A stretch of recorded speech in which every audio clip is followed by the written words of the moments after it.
But I was also wondering about this, the bigger picture, the serious picture with Damar Hamlin. Yeah. By the way, we're talking to Nate Burleson of CBS. Hopefully he gets out of the hospital. But Yes. he's in his second year. Who's going to take care of him? Like, Mm. like he's not vested. Would he have to have 3 years in the NFL now? So, Yep. and there's been a lot of stuff that's talked about on social media that prayers are great. But what happens to Damar Hamlin if he comes out, hopefully can't play football? Then what happens? Medical costs there. I know Ryan Shazier that the Steelers honored his contract and made him sort of a goodwill ambassador, but I think looking no guaranteed contract here. What do you think? Yeah. Like that's the reality of all of this. Not necessarily prayers, but hopefully he comes out. And then what is life like for this man? Yeah.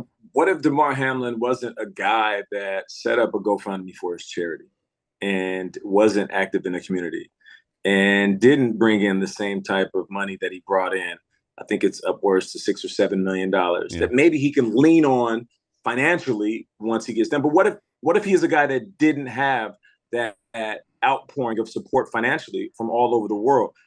That's the biggest question. You're spot on, DP. I just feel like when guys are playing this game and the money isn't guaranteed, and some young guys like this who are still trying to catch their footing and then secure a bag, their first contract, what happens if it all ends like that? And that's why we fight for lifetime insurance. And it seemed far-fetched when guys first started saying it. When you really pay attention to the game, it is so necessary. So you need 3 years, 3 games, the 3-3 to get vested for 5 years of insurance after you get done playing. And then after that, you're going to have to figure it out.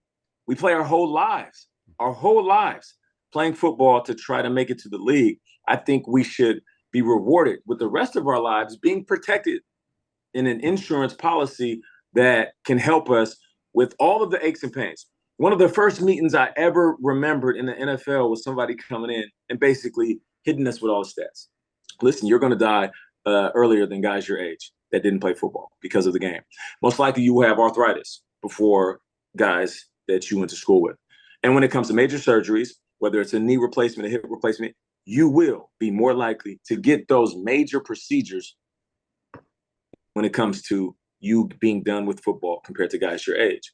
And with all that said, this young, cocky, full of himself, ego-driven, elite mindset, top 1% of an athlete, we're all sitting there like, I mean, it's good to hear, but it ain't gonna be me. You feel me? It ain't gonna be me. It ain't gonna be me. And that's how we think until you get on that field and you realize, it might be me.